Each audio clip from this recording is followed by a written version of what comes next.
Bonjour à tous, je vous retrouve pour une nouvelle vidéo, mais tout d'abord je voulais vous remercier pour tous les commentaires et tous les likes que nous avons reçus sur nos vidéos. Merci à tous ceux qui les partagent car nous pensons vraiment que ça peut également aider d'autres personnes. Alors aujourd'hui, je vous retrouve pour une vidéo sur l'hypnose de régression. Certains d'entre vous nous ont déjà confié leur accompagnement en coaching de vie ou en hypnose. L'hypnose de régression est d'un tout autre registre.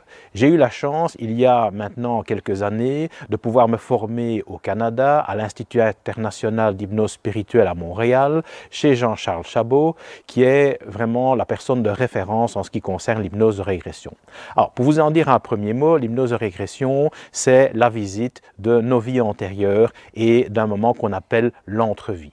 Alors, c'est quoi le présupposé? Le présupposé, bien entendu, c'est que nous avons vécu quelque chose avant de venir sur cette terre et nous allons encore vivre d'autres choses quand nous l'aurons quitté. Alors, ce n'est pas un élément super important d'y croire fondamentalement pour tenter l'expérience, mais c'est clair qu'au niveau des croyances, c'est important que les gens puissent bien entendu chacun avoir leur liberté de penser par rapport à cela. Alors, on va visiter donc grâce à l'hypnose de régression deux environnements dont je vous parlerai tout de suite, les vies antérieures d'un côté et l'autre partie qui est l'entrevie, qui est un moment entre deux vies antérieures. Alors vous pouvez dire, mais à quoi ça sert d'aller voir ce qui s'est passé comme ça dans le passé? On peut retrouver pas mal d'éléments qui sont soit transgénérationnels, soit qui se sont passés dans le temps. L'objectif étant en tout cas de se relier à des événements qui se sont passés parfois de manière très lointaine et qui organisent des blocages dans la vie des personnes aujourd'hui. Bien souvent, l'utilisation d'autres modes d'accompagnement se rendant tout à fait inopérant parce que les problèmes sont reliés à des problématiques qui sont bien plus anciennes. Voilà. Dans un instant, je vous parle des vies antérieures et de l'entrevie. Les vies antérieures sont des moments du passé où vous avez été en connexion avec des émotions, des situations parfois pas faciles qu'il était important pour vous de vivre. Aller se reconnecter avec ces moments de vie antérieure vont permettre généralement de travailler sur trois aspects. D'une part, certains éléments émotionnels qui sont restés accrochés à votre âme et qu'il sera important d'aller libérer et nettoyer, ou parfois certaines douleurs qui sont associées à ces moments, ou un troisième aspect qui lui est assez fondamental, c'est ce qu'on appelle les schémas répétitifs. Vous êtes déjà sans doute demandé, mais comment ça se fait que dans ma vie d'aujourd'hui, c'est toujours les mêmes choses qui m'arrivent et on dirait qu'à chaque fois que ça se repasse, c'est plus grave que la fois d'avant.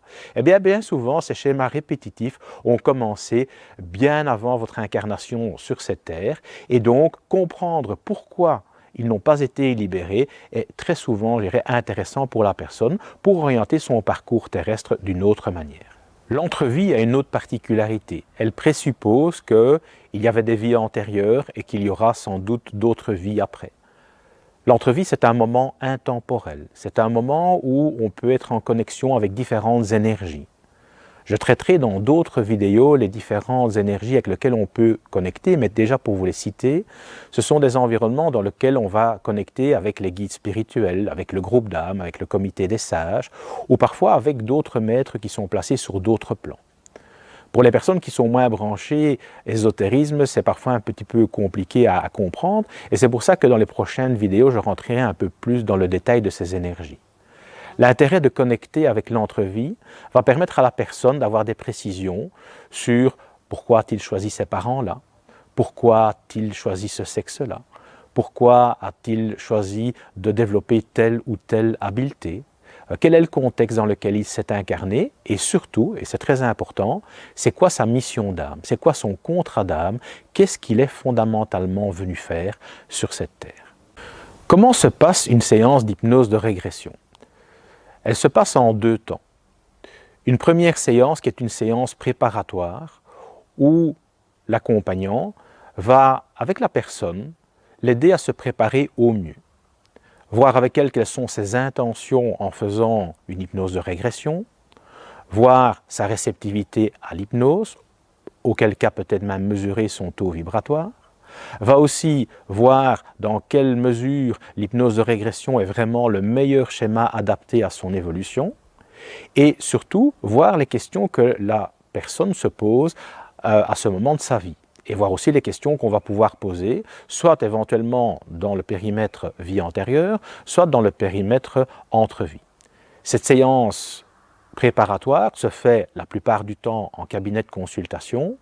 Nous la traitons aussi parfois dans des cas exceptionnels par Skype pour les personnes qui viennent de très loin et pour leur éviter de devoir 2 fois faire le trajet, nous leur permettons aussi de faire en fait cette préparation via Skype.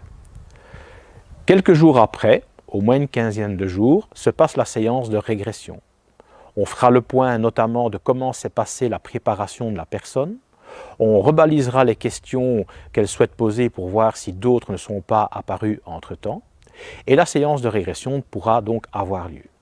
Une séance de régression, elle, est particulièrement longue, dans le sens où ça se fait dans une très grande bienveillance, dans un profond respect de la personne, que la mise sous hypnose va prendre un certain temps et que le voyage en lui-même peut être relativement long aussi. La séance en cabinet dure environ 2 heures à 2h15, parfois un peu plus longuement, en fonction du débriefing que l'on fera avec la personne. Vous vous posez aussi la question, et c'est une question qu'on nous pose très souvent, oui, mais est-ce que je ne risque pas de revenir avec des choses qui ne sont pas positives ou des entités qui sont dangereuses? Le processus d'hypnose de régression est vraiment un processus sécuritaire à partir du moment où il est fait par un vrai professionnel. Et donc, pas question de ramener des entités peu intéressantes ou dangereuses. C'est un processus qui sera totalement sécuritaire. Jamais on ne fera faire à votre inconscient ce qu'il n'a pas envie de faire. Vous êtes tenté par l'expérience, alors n'hésitez pas. Vous pouvez sur notre site internet www.pétaldevie.fr trouver une multitude d'informations sur le processus d'hypnose de régression et aussi voir qui nous sommes. Vous pouvez aussi vous connecter sur le site de l'IIHS, qui est le site de l'Institut international d'hypnose spirituelle. Il regorge aussi d'une foule d'informations sur l'hypnose de régression. Vous pouvez également nous suivre sur notre page Facebook qui s'appelle tout simplement Pétales de vie. Je vous retrouverai avec plaisir pour voir avec vous toutes les questions que vous pouvez vous poser sur l'hypnose de régression. Au plaisir de vous rencontrer.